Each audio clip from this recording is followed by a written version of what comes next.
we wanted to welcome everybody and thank everybody for their support. And in these trying times, we're living in some very interesting times where banks are failing now. And for those of that have studied this and know what's coming, we've kind of anticipated some of these things. And of course, they can always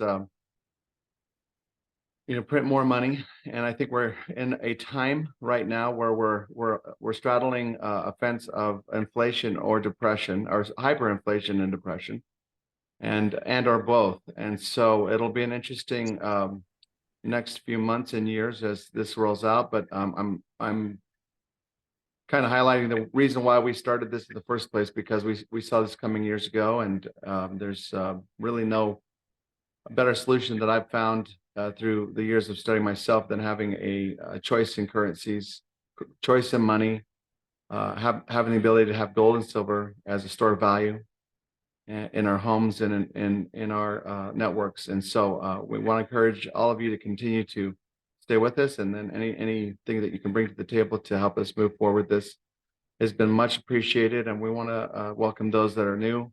And I'm so grateful to have been able to serve this time from these last 9 years as the chairman of United Precious Metals. And we're grateful for those that have worked hard to make this possible.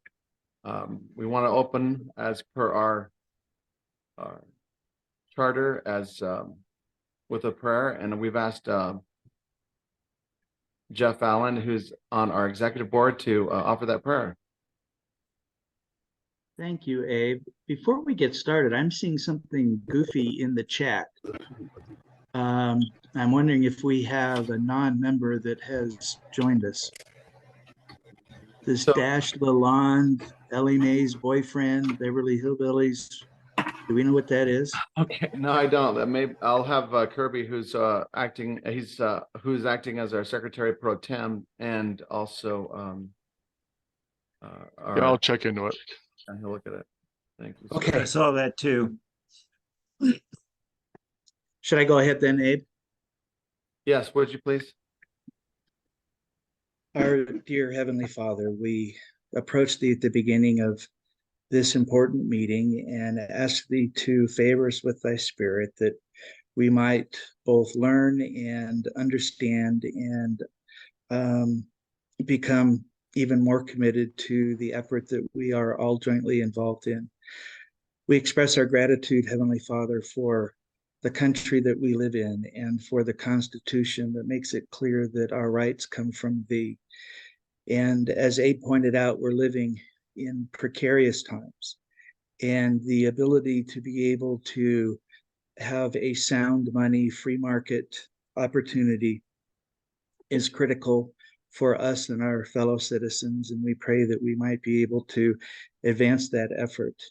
We're grateful for Abe and Brady and those that have helped spearhead this and lead this over the many years. We're also grateful for the leadership at LTS and Alpine Gold with Larry and Mark respectively, and for all those others who have given so many hours in support of this effort.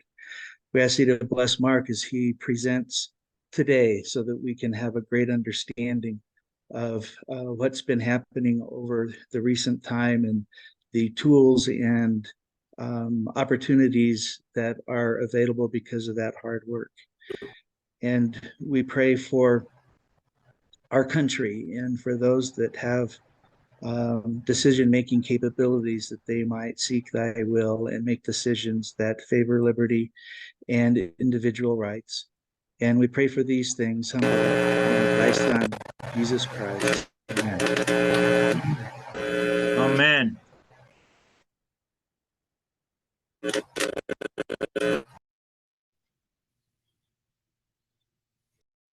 Okay, so it looks like that was muted. Sorry about that. We're grateful. So the agenda is kind of going as follows. We're going to have a presentation from Mark Hilton, who is the president of Alpine Gold, and then we'll, after he's finished with that, we'll move on with the approvals and some of the business and voting for board and board members, and getting the general counsel's report.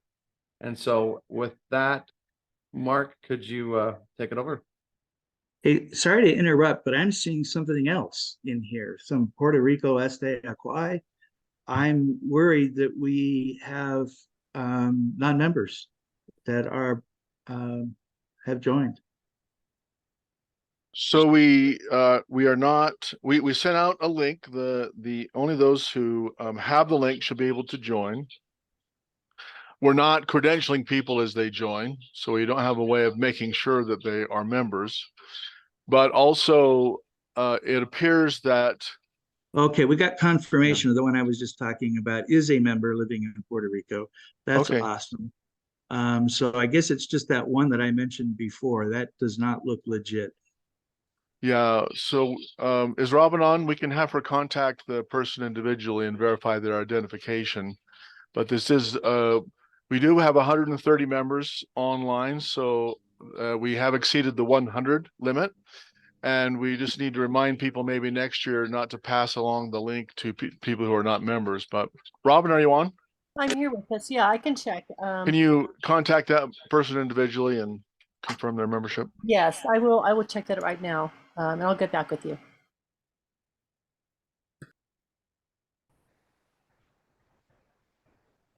All right, Mark, are you ready for your presentation? Yep, ready to go. Can you hear me okay? Yep, thank you. Excellent. Well, it's a real pleasure for me to spend a little time with you. As we discuss this year's meeting, we thought it might be useful to go through kind of an inside perspective from the organization that's been supporting the UPMA for a number of years. As you might have seen in my bio, I've been involved coming up on 3 years as really 2.5 years as president and several months before that as a consultant. And my background is mostly in business and technology, but it's been a real honor and thrill to be involved with the UPMA and helping support and realize the vision that's been laid out coming up on 10 years ago.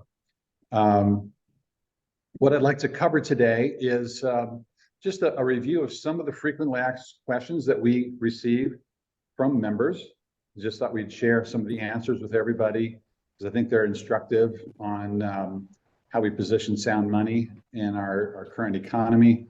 The next area I'm gonna leverage a presentation that was put together and presented to an industry event last year, discussing the idea of, is a gold-based economy a reality? And this was originally shown at the at Money 2.0, which is sort of a conference to discuss next generation technologies and new thoughts. And so it was well received and also shown at the Money Show. So we'll go through that. Within that, you'll see embedded some of the capabilities that we've been developing for the UPMA under the direction and guidance of the UPMA board. And then a little more, just a slide or two at the end on a few other account improvements, just so everybody's aware, and then we'll close it out. Okay? So some of the questions we get a lot is gold and silver really an inflation hedge? And a lot of people that ask this are looking normally at the short term. They're saying we're having a lot of inflation, the money should be devaluing. Why isn't gold going up more? That's one of the motivations. And so I just wanted to review both what we see as well as what we're seeing from those that analyze this in detail. And it really depends on the time horizon and the scale. So the general consensus is that it's an absolute fantastic long-term hedge. It's proven that capability. And again, a hedge is listed here. It's an investment that's made with the intention of reducing risk of the overall portfolio against adverse price movements in other assets or associated assets. So yes, gold and silver is great long-term, but if you're trying to do within a day, a week, a month, sometimes even a year, you may be disappointed or pleased with what's going on in the market. The scale, well, let me just mention the scale. There's also clear agreement that for large events such as hyperinflation, that gold and silver will act as a hedge in the short term. So if you see some massive event, then it's a good place to be during financial crisis. The next question is, well, okay, if gold doesn't correlate, what does in the short term? What can we look at to kind of make some sense out of this? And what we're seeing mostly is interest rates and the international dollar index. So interest rates, we understand, these are normally set by the Fed, and then that trickles out throughout the whole paper-based economy. And what you see is people moving from what they see as commodities, and gold and silver are thrown into that category many times. And as interest rates go up, the money sort of follows where the higher returns are, the very visible returns, as measured in US dollars typically. The dollar index it's a measure of the strength of the dollar relative to foreign currencies. As many of you who follow this, last year we had an interesting situation where we had a double-digit inflation and would expect gold to go up relative to the US dollar, but it basically stayed flat throughout the year. It kind of went up and down, ended up flat in 2022, but the dollar index had gone up substantially, 15, 20 points during that same time. And so, and that was because of the dollar being a international reserve. A lot of money was flowing there. The demand went up for the dollar. So when you're measuring the gold against the price of the dollar, which is strengthening, then you're going to see that effect. If you measure the dollar performance in 2022 against, or even 2023 against international currencies, you'd have a different picture where it did quite well. So those are some things to keep in mind and things that you may want to look at. So why do some financial pundits call precious metals a dead asset? This term dead asset gets thrown around a lot with commodities. And basically it's because they don't, from their perspective, they don't produce a yield. You buy and hold typically. It's kind of like buying real estate and not renting it out, just having it sit there and waiting for appreciation to make your return.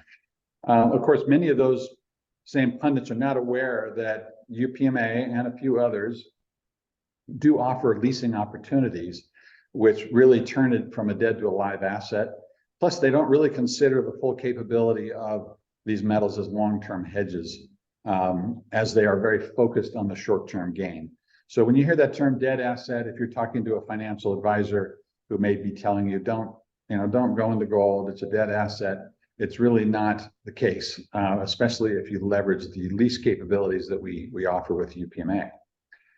So what's a good portfolio strategy is a question that we get a lot. How much should I put in gold, silver, et cetera? Well, of course, the goal with any portfolio strategy is to get the highest return for the least amount of risk. And so we tend to pick the amount of risk we're comfortable with and then try to optimize around that. This little chart on the right is how people think about it, how you can get an optimized return normally by mixing what are called risk-free assets, which many times are thought of as the US dollar in some form, a bond, a treasury bond, or a bill, and then a basket of equity or other securities. And so you can kind of compare what they call beta would be the kind of weighting factor compared to the market. So you can say, well, how risky is my portfolio compared to the market? And you try to follow along that line somewhere. But gold, of course, it's a little bit different. It has a very high return, but a very low long-term risk. And if you combine this with leases, it really becomes, rather than just a risk-free, which it is very low risk, it should become a higher percentage of your portfolio when you consider that it's an incoming or can be an incoming asset, income producing asset. We also hear, when should I buy silver or gold? And, we do not position ourselves as financial advisors or experts or certified in particular, but we do watch the market and we see what people are doing. And really the answer to this is it depends on your financial goals. Silver generally has a higher volatility compared to gold, and therefore potentially a higher return if you follow this capital market line philosophy. But you do have higher risk. So a lot of folks also are buying silver with the justification that, well, in case I ever need to spend it, I can pull out a silver coin, and most people will take that and understand what it is. But I would just, put out there that you might want to consider gold backs because they do not have the high fluctuation, high volatility relative to the US dollar, and but also are a very attractive form factor for a currency. So those are some things, just a little sample of a day in the life of an Alpine Gold employee as we're talking to our members or those that might consider becoming members. And so these are, I think, some hopefully relevant topics to put in your mind. All right, let me jump to this idea of the gold economy. Is it really possible? Some people will say, well, it's just not feasible. You guys are doing gold and silver. It's not going to happen. The dollar's too strong. So let's explore this a little bit. So first, let's just define an economy. I mean, anybody who's had basic economics class will know this, maybe by heart, but it's the set of interrelated production and consumption activities that aid in determining how scarce resources are allocated. So and there's different types of economic approaches, as we know: communism, socialism, capitalism, are all different economy approaches.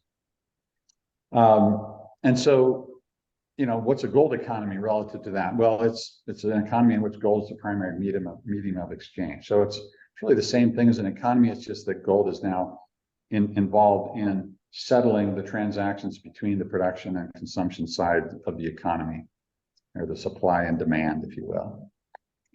So let's take a quick history lesson on money.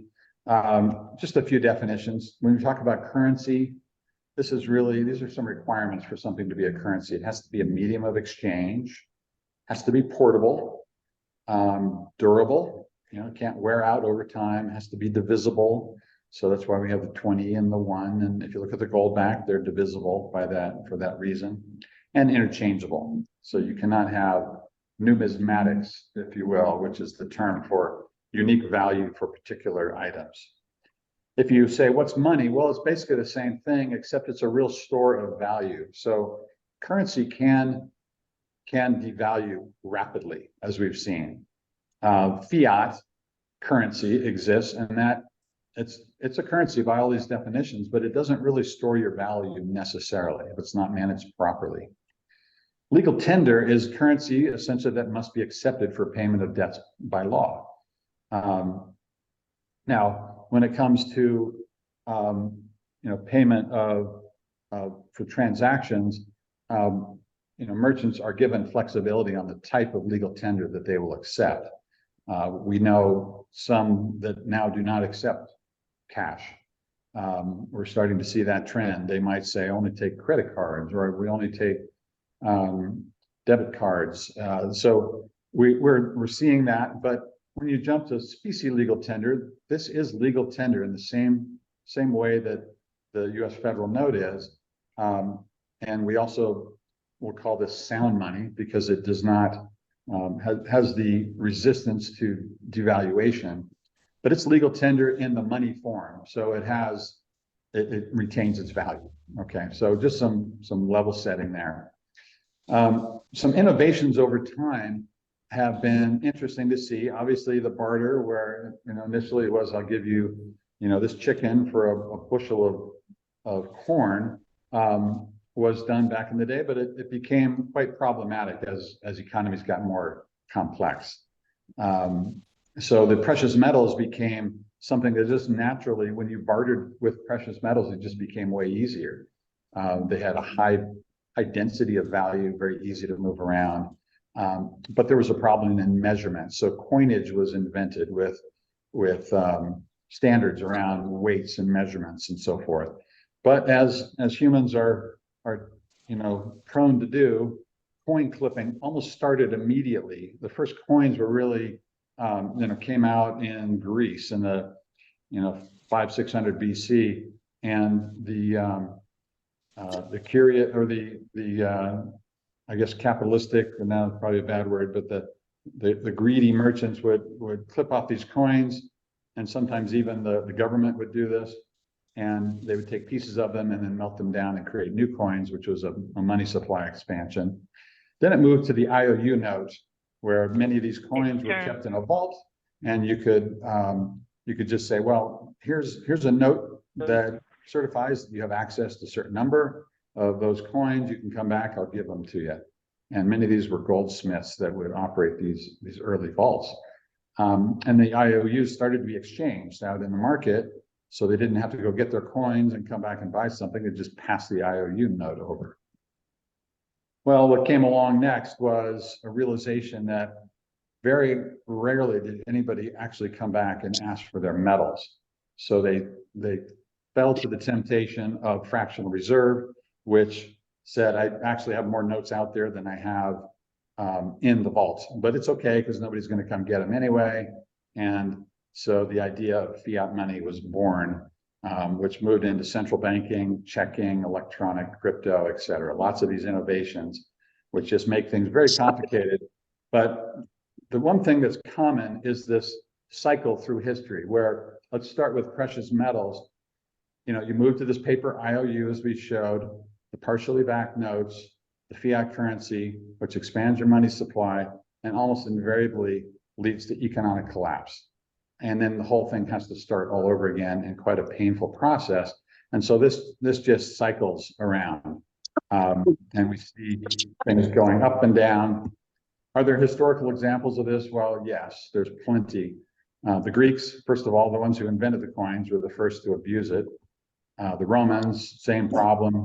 The early US colonies, which we know was one of the key motivations for the writing of the Constitution and the way it was written, to only use gold and silver, which is real money, as opposed to allowing currencies to be used for transactions. And really, if you look at it, essentially every fiat currency over time has fallen into this trap. So it's a real problem. If we look at our current monetary system, we've got money supply that depends on debt. With no debt, there's no money. That's the way it's been structured, because it's completely fiat. We've had 8% money supply growth with expansion, moments of expansion, such as during the pandemic. You see that in 2020, huge influx of dollars. 60% of the dollars, US dollars, are held overseas. So we're highly influenced by overseas markets. The latest number I saw was 3.67 for inflation. And I think very few people actually believe that number. It really feels more like double digits.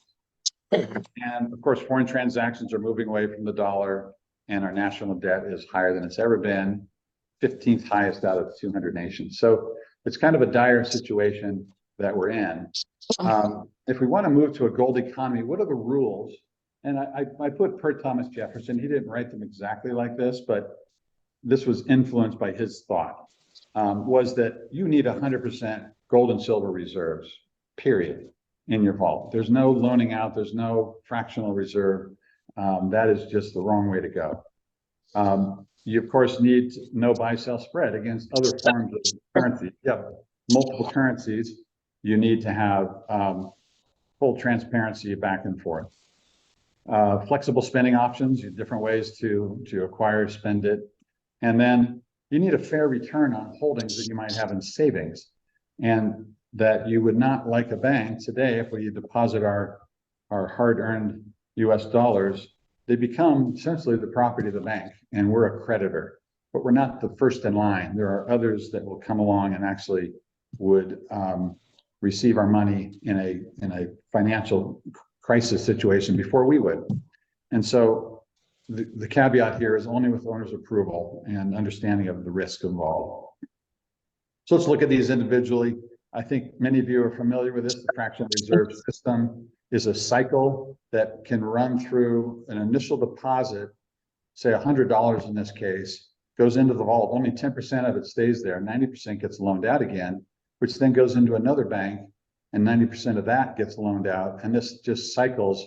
They've estimated up to 27 times, which results in inflating the money supply by 10 times from what you start with.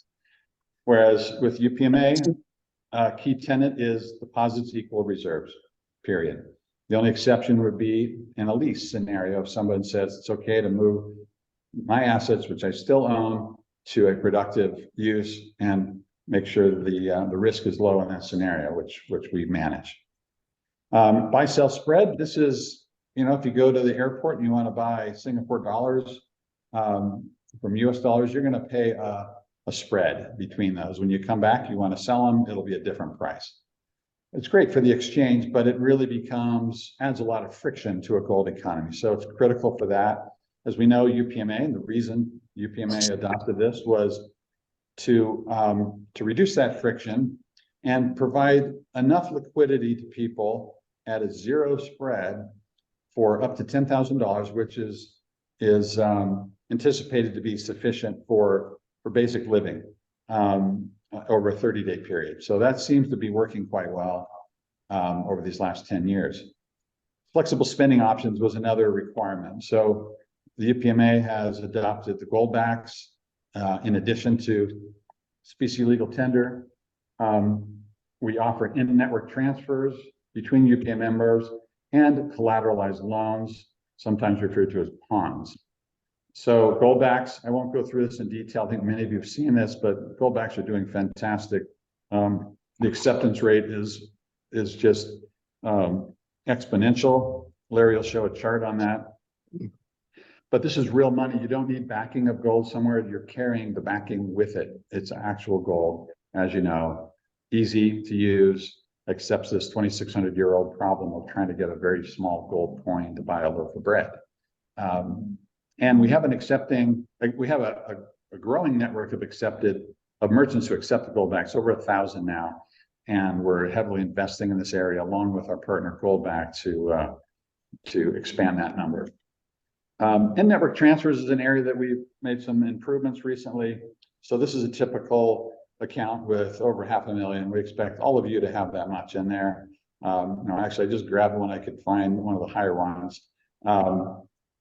Transfers. So you click on the transfer there, and you're going to get a screen like this, which allows you to transfer. In this case, we've added a new function called merchant. So you can say, I'm going to go to a merchant or a member. And if you do this click down here, you'll see, in this case, the Alpine Body Shop, but there's a whole list of merchants that are registered with UPMA as merchants. And then you can say what it's for, auto services. And I totaled my car and I'm fixing it for 100 gold backs. Actually, it'd be quite a bit more than that probably. But then it goes into this escrow screen, which is a new capability that allows funds to be put in escrow so that the merchant can see the funds have been dedicated and set aside, but they're not actually received into that merchant's account until they deliver the goods or services agreed upon. Then the client member can click the now button and transfer those. If for some reason they cannot complete the transaction, then the merchant would send those back. So just a reminder that by spending gold and silver in this fashion, you completely avoid any sort of capital gains issues that you might come across. We are planning further enhancements to the merchant capability within the portal soon.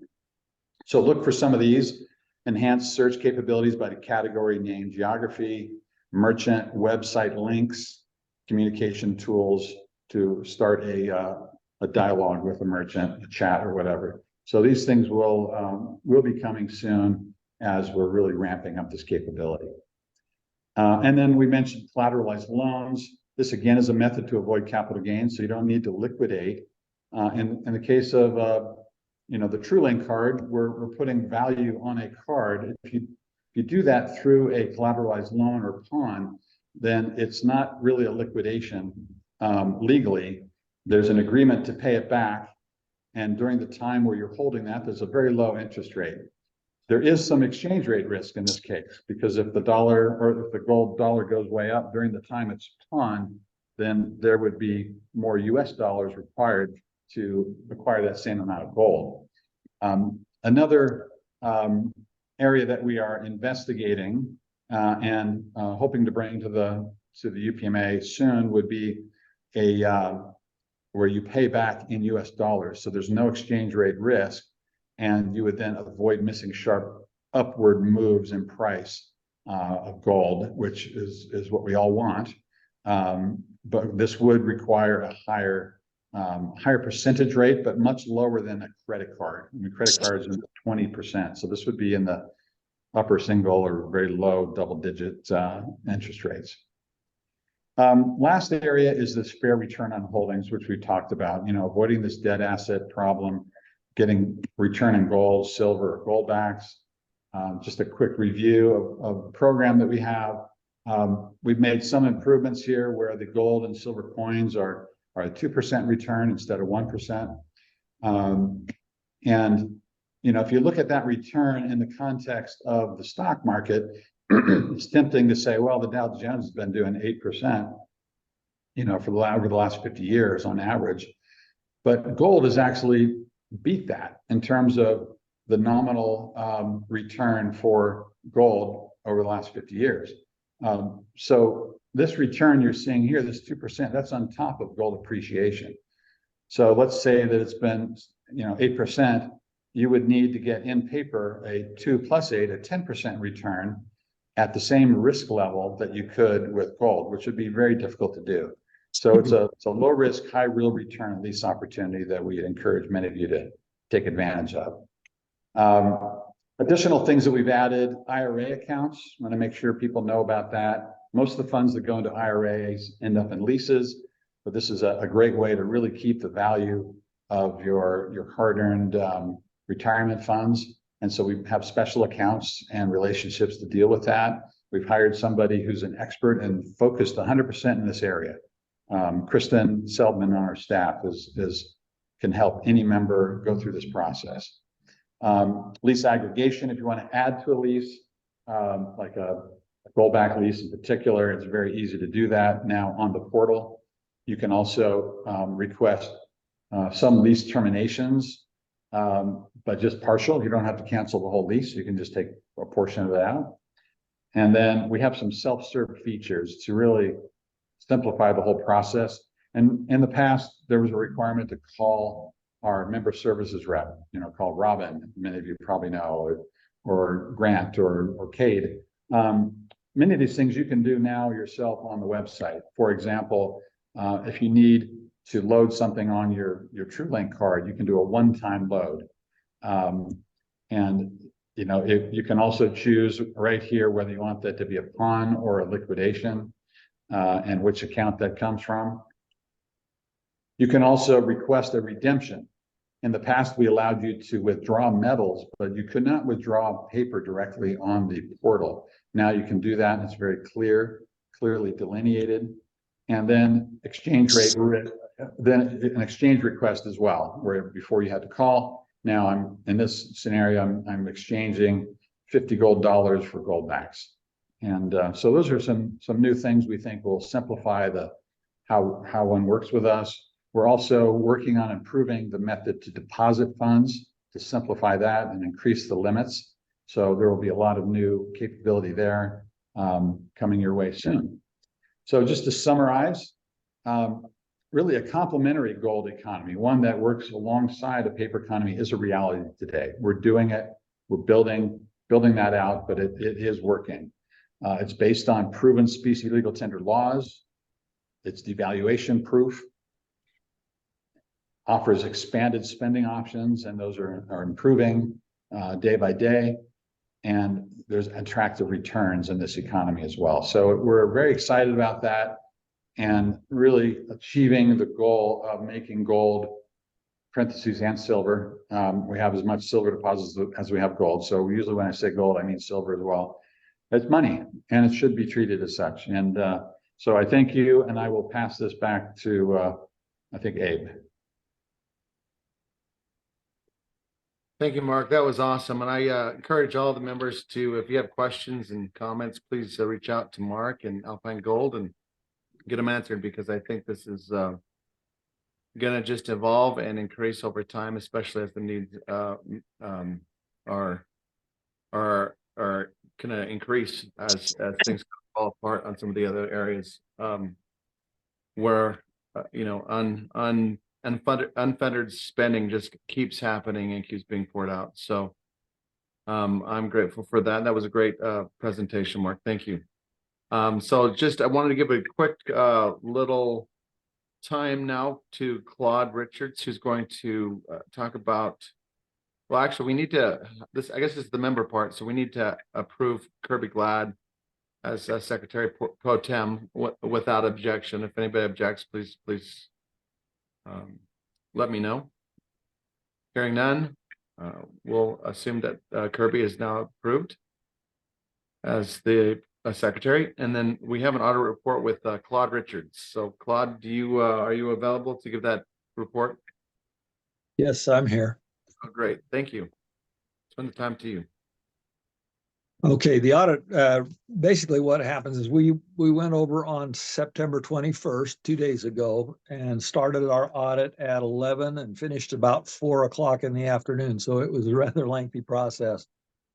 Lonnie Burnham, Jeff Allen, Kirby Glad, and I worked on that audit. Lonnie and I worked kind of together, counting the monster boxes with the gold and silver and a lot of the loose metal. Jeff and Kirby focused mostly on the gold backs. And like I say, it took us about 5 hours to do that whole thing. We inspected some of the unsealed monster boxes. We did not ask to see the sealed ones, but we found that there was just a lot of gold and silver there that took a long time to count it. And as my understanding is that our report, what you're seeing on the screen there are the notes. I think that probably Lonnie's sheet. Yeah, there's about 10 sheets like that, Claude, that you guys put together. So I just showed one, and then the summary on the left, which represented that. Right. Okay. And my understanding is that our report will be reconciled with the account that was done by the staff. So it'll make sure that it all kind of balances out. And we're excited about the fact that it's there. Let me just say, Claude, thank you for you and the team. This is the first time that we've actually counted all the gold backs. And that was a big job. And so in the past, we just did the gold and the silver, and the gold backs were not counted, but we have about, 7.9 million in gold backs down in that vault. And so that took a lot of effort, and I appreciate you doing that. And we will improve our process to simplify that for future auditors. Great. Thank you. That's great. And I will be forever grateful for you guys to do that. In the beginning, it was mostly me and one other board member that would have to count, and it's a lot of work. So we appreciate those who are auditing, and I believe that's one of our main core functions as a board. And as chairman, we want to make sure that the gold is in the vault, as Mark says, in his presentation with Thomas Jefferson, saying that we need to have a fully funded currency and money backing everything. And so this is one of the most unique things I think that we have with what we do, which is allowing these kind of audits. So the only other thing I wanted to report, so I would say the main theme going forward, because I think now that we've got kind of a stable and a successful partners, and we've kind of have moved past this beginning phase, I would say, in UPMA's history. And we highlighted a little bit on here is the fact that as a board and what I feel like we are directing Alpine Gold to really start to encourage and advertise is encouraging people to transact in gold and silver and to get their minds kind of switched to it. It's funny, as I interview so many people and talk to them about gold and silver in my neighborhood and pretty much everywhere I come in contact with people, because it's, you know, one of my favorite topics to talk about, that they have no clue as what gold and silver actually is and why it's even an investment. And it's always fun for me to kind of go down and talk about the features of gold and silver, how it's you know, store of value, how it's hedged against inflation, how it's money, and how it's like real estate, and how their light clicks on. And so the next tip about knowing money and gold and silver, which all of you do, is how do we exchange it with each other, create a little economy where we're you know, we have no fear of being able to ever get in and out of it and get our values worth, because the value is in the thing itself. And then if we can have that confidence and then create that, then we start to really bring back and restore this amazing choice in currencies. And so that's kind of the summary of my report to the members. And I'd like to now turn it over to our general counsel, Larry Hilton, who's you know, been here co-founding this at the beginning and really founding it from even before that, you know, and championing this cause from clear back in 2011, where he helped pass the Utah Legal Tender Act, which, by the way, I would like to get an update on how many states have done that now, Larry, if you could. And then with the rest of your report, and we'll turn it over to you. So thank you. Thank you very much. Can you hear me? Yes. Okay, Yep. great. Okay, so what we're going to cover today is our continued growth in both holdings and membership.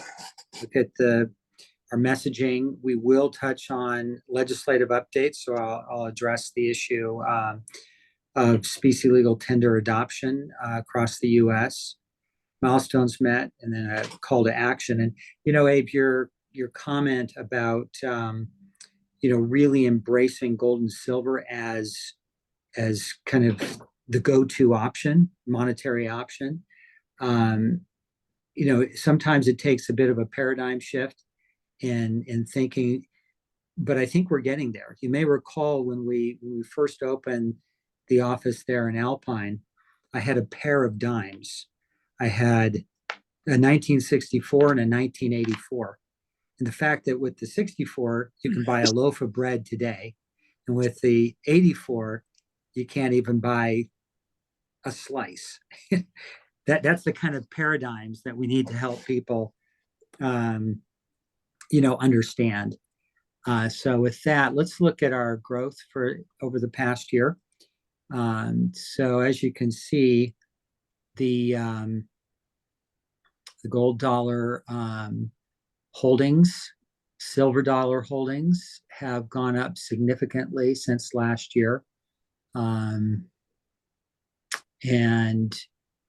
it's interesting to see. I want to point out in these charts here that the orange represents holdings that are in the lease program. So, and then you've got in the lower left the gold back, and you see that a fair amount of that is in the lease program. Good increasing amount of gold dollars are going into leases, and silver dollars as well. And our membership growth has continued apace, adding, you know, well over 10,000 members in the last year.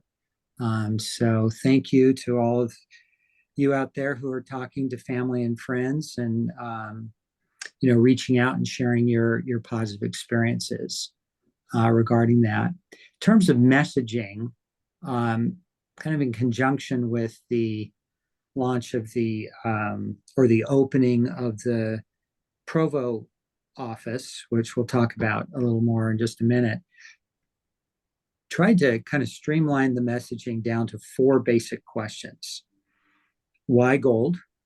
And Mark went into some detail on that. Stable, durable, portable, constitutional.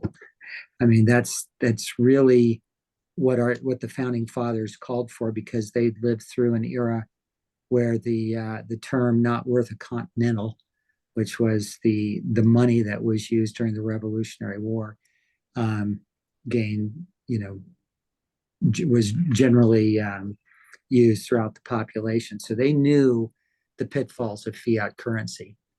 If we go to the next question on the next slide, we have why legal tender gold. And there's some important things to kind of think about with this aspect of our messaging is we promote gold, but not just gold in any form, but legal tender. And that's very important. There's actually on the books from the Reagan era, there's a provision that says whenever you buy gold from the US Mint, the revenue from that is supposed to go to reducing the national debt. I don't think that's actually being observed, but that shows the kind of thinking that went into our return to the gold standard back in 1985. And at that time, the thought with Ronald Reagan and his Secretary of the Treasury, Donald Regan, was that as the citizens adopted this, they would eventually put the Federal Reserve note out of business because they would reduce the debt. And once the debt's gone, there are no Federal Reserve notes left. Because as Mark pointed out, the Federal Reserve note is a debt-based instrument.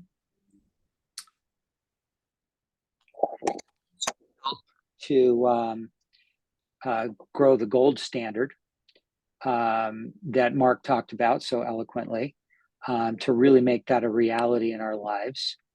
We can establish a non-eroding tax base. There's a number of different important features here in terms of really preserving your purchasing power over the long haul. The next question, if we go on to that screen, and all these are up in the Provo office, is why UPMA legal tender gold? And I'd like to just kind of reemphasize some of the points that Mark made about no buy-sell spread, insured vaulting, low carrying costs, the tax-free loans, the pawn loans, the member merchant sales, and the ability to grow your gold through leasing opportunities and your silver.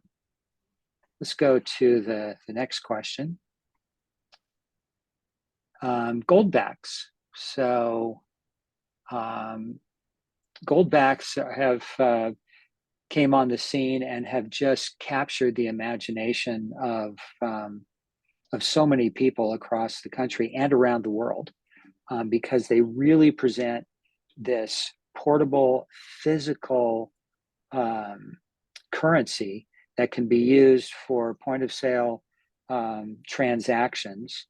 And, this is really, I think, the first time in history that gold has been able to be used at this level, because making gold in such small denominations, as small as being 1/1000th of an ounce, just hasn't technologically been possible. So the convergence of the gold back with what's going on with our economy, both here in the US and around the world, is very, very propitious indeed. Timing couldn't be any better in terms of putting out a cash-like currency that can be used. It's not going to erode its purchasing power over time. Okay, so let's go on and look at the legislative scene, which has been very active. So Abe had asked, how many states currently have specie legal tender legislation, and we've got Utah in 2012 that became the first state in more than 100 years to recognize gold and silver as legal tender, followed in 2014 by Oklahoma, Then we had legislation passed in Arizona, Wyoming, and this year Arkansas. And then we did have in both Missouri and in Colorado specie legal tender legislation dating back in the 19th century. So all told, we've got half dozen plus states that have actually enacted specie legal tender legislation. We have quite a few that are working on that. Alaska has had several bills over the last few years, poised to make that a reality there. And up in Alaska, Florida looks like it is poised in this coming legislative session to adopt specie legal tender legislation. New Hampshire, likewise. And one thing that is very interesting is that a lot of states are looking at expressly enacting laws to make the payment of taxes in gold and silver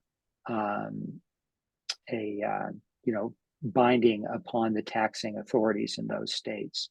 Now, arguably, you should be able to pay your taxes now because the U.S. currency is, by Congress, has been made a legal tender for the payment of taxes. The only issue is that, like, for example, the 1 ounce gold coin bears a $50 denomination. So the question is, at what value are they going to accept gold and silver for payment of taxes? So this kind of clarifying legislation at the state level will be very helpful. Let's move on to the next, and we can look at some of the milestones. Larry, just real quick, Yes. we did also Arizona and Oklahoma. I thought Arizona had enacted a legal tender act as well. Yes, I did mention those. I thought I did. Yeah, so Arizona and Oklahoma, and Arkansas, Wyoming, Utah. So yeah, we've got a good half dozen plus. And then as far as things that have over the last since our last meeting, 2 new branches. I saw in the chat there was a question about the opening of branch offices. So we have Provo, Ogden, and Alpine in Utah. Then in Manchester, New Hampshire, we've got an office. I know that there is consideration for other locations as well that should be coming on board. So we are in a real expansion mode in terms of having brick and mortar locations popping up around the country where people can go and access the important services provided there by Alpine Gold. We've got improvements to the leasing program. We have increased staff. We've got improvements in credit/debit card deposits. And, one thing I want to mention in particular is this last one, the year-end statements. So just be aware as you do your taxes, we have always had monthly statements, but now we have a year-end statement that gives you important information that you can use with your tax advisor as you prepare your tax returns. And so that is now available to all members. So if we go to the next slide, this would be a call to action that I would recommend for all members to seriously consider. One is, grow your accounts. You want to moving, your holdings out of fiat denominated holdings into specie denominated holdings, I think is a really good idea. Mark talked about a balanced portfolio and, having substantial precious metal specie legal tender holdings, I think makes a lot of sense. and then to start incorporating the use of specie legal tender, gold and silver, into your everyday habits of, buying groceries, getting your car fixed, picking up supplies at the hardware store, using that. You can find merchants that accept those on the UPMA site. Also, if you go to goldback.com, there's a listing of numerous merchants that accept goldbacks for payments.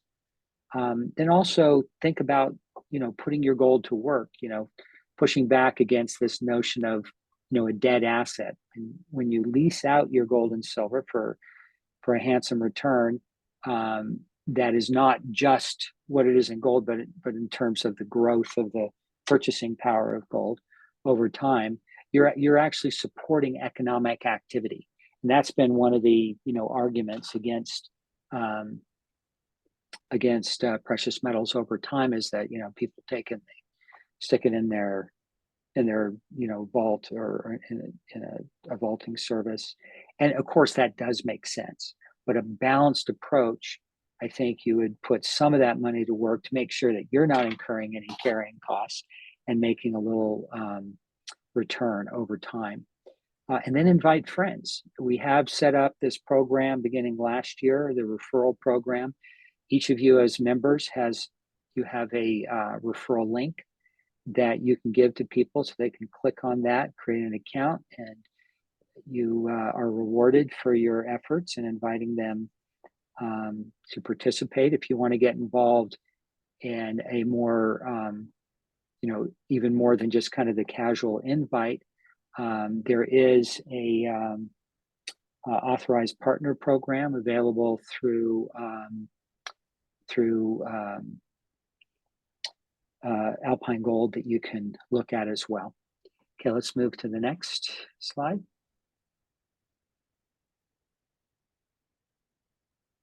Okay, we did the audit report. We have, I think the next would be those bylaws. So we'll turn it back to Abe and I guess Lowell Nelson to help walk us through that.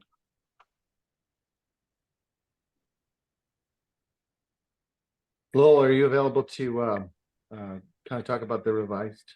We should do the election next, because that's mandated by the bylaws.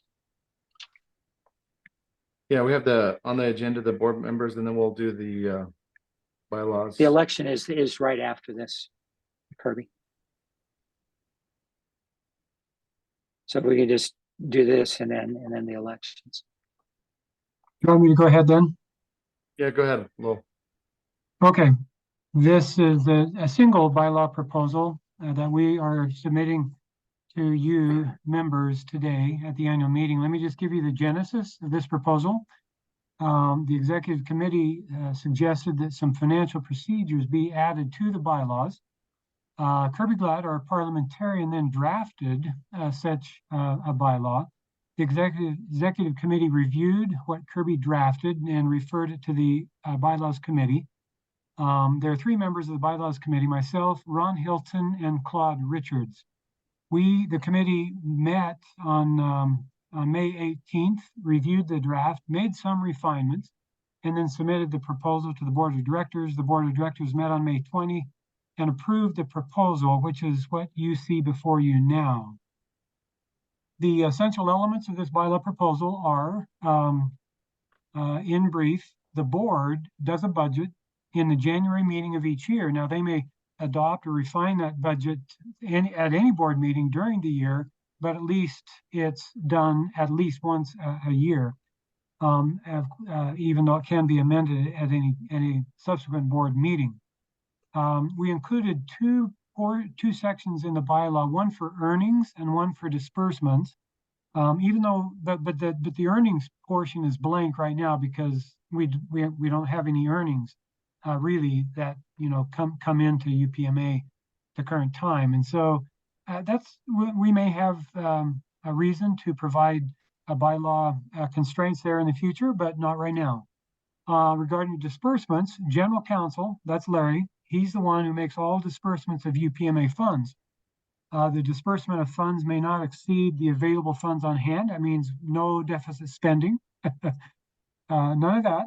And it also, no single expenditure can exceed the value of 10 gold dollars. Also, the board of directors may authorize disbursements of any amount. So those are the financial controls on spending. And then finally, audit. We provide, today we audit our physical gold and silver and gold backs.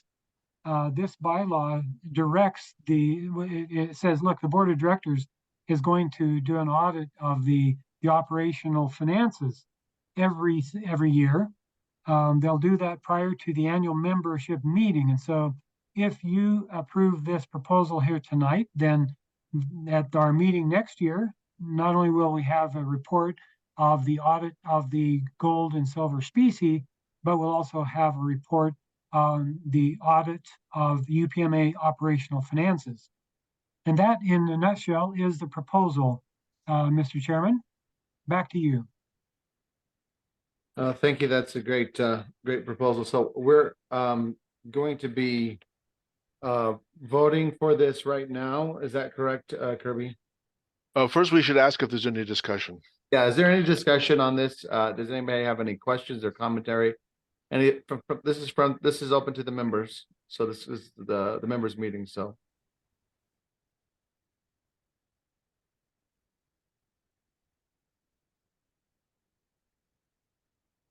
Okay, hearing none. Do we have a motion? I think Lowell made the motion. Okay, do we have a second? No second is required for a motion from a committee, so you can proceed to the vote. Okay. Or by without objection. Yeah, without objection, we will adopt this bylaw recommendation. Hearing none, that motion is passed. Okay, so on the next agenda item, we're having the elections of board of director nominations. We have set it up so that there's kind of three groups of board of directors that are elected every 3 years. And so that we have a continuity. And so I think we have about 21 board of directors that are currently serving or close to that. And we would like to extend a great gratitude for those who have served. Right now, we have had the tradition of those who have been serving, that we do nominate them again for the new 3-year service. And so this year, Robert Scott Bell, Abe Davis, myself, Lowell Nelson, Mark Volker, and Ron Hilton are all up for re-election. And then we have 2 other first-term nominees, which is Dan Happel and Patrick Lucero. And so, do we want to have any discussion with those committees, or should we have a short report from the nominations committee on how these folks were selected? Yes, that would. Yeah, thank you for the reminder. So we do have a nominations committee now, and so they help vet these candidates. And so, if we could have the chair from the nominations committee, maybe Mark Fincham. Mark. Yep. Okay, Mark, if you want to talk about any of these nominees. Thank you, Mr. Chairman. I guess at this point, it's pointless since the names have already been released. We've met on a number of occasions and have interviewed Dan Happel and Patrick Lucero. Both of these individuals, I think, would be superb board members. So with that, I see that you have the list in front of everyone. And I don't know that any further commentary from the nominating committee chairman is necessary. If I see that there are other members of the nominating committee on the call, if they would have a comment, I will yield to them.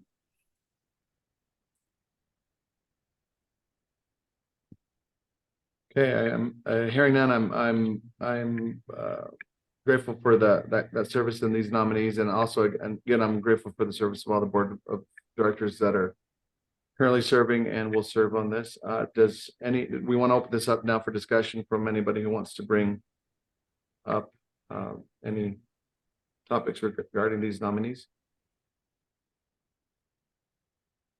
This is Bob Ide. Just wanted to reaffirm what the chairman of the nominating committee voiced, and was in on those conversations too. Very good candidates, not to get into the weeds, but they're both very qualified, and I would think they would be good choices. Thank you. Thanks, Bob. Anyone else?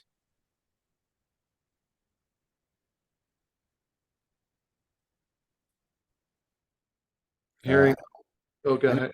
Apple personally, and he's excellent character. He's been helping with G. Edward Griffin's Red Pill University and Expo events, and a wonderful man. He would be great to serve on the board, I believe. Awesome. Thanks, Robert. I agree. This is Warren Sens, and I sat in with Bob and Mark in the interviews, which were several interviews we had, and both potential members, nominees, certainly were very, very good, and very we all approved them as a committee. Fantastic. Any other discussion? Do we have a motion? Well, you don't need nominate, it. Yeah, I nominate that we approve them. Yeah. I nominate we approve them, both members, Dan and Patrick. And the 5 that are standing for re-election. Correct. Okay. So moved. Okay, so moved. And I guess that counts as a second. So all in favor? Oh, I guess. May I say one thing? Mark Volker, who has been a long-term member, was not sure if he was going to be able to maintain his membership because of other things that are going on in his life. So I think we need to hear from Mark to find out if he's resolved the issues, and certainly he has been a great member in the past. I've been on the board for 5 years, and Mark, I met him when it first came on, along with the other board members, and he's a great guy and very knowledgeable. I mean, he really is, but he has some issues. So I think we should consult back with Mark to see if he wants to continue his membership as a board director or not, to accommodate him with whatever he's dealing with right now. Sure. And actually, we have reached out to him. Robin, is that correct? And he's wanting to serve. So That is correct. We circled with Mark Volker, and in spite of his challenges right now, he does want to serve, feels like he can serve. And so the nominations committee interviewed him and feels like we can move forward. Thank you, Robin and Abe. That's good news. I like Mark a lot. I think he's very valuable as a board member. awesome. Thank you. Thank you, John. So without objection, we'll approve the re-election and the first first term nominees. And hearing none. Yay. Okay, thank you. All right, so that concludes the nominations. And I think we've already so I guess now, if there's any new business from anyone, any of the members who want to, now's the time to interject. If there's any new business from the floor.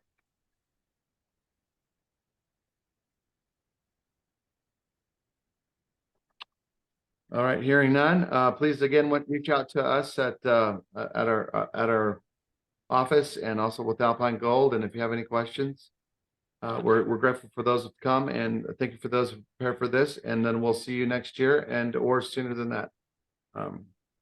And so do we have a motion? Thank you very much. A motion to adjourn? May Having I say reached, one thing, Abe? May I say one more thing, please?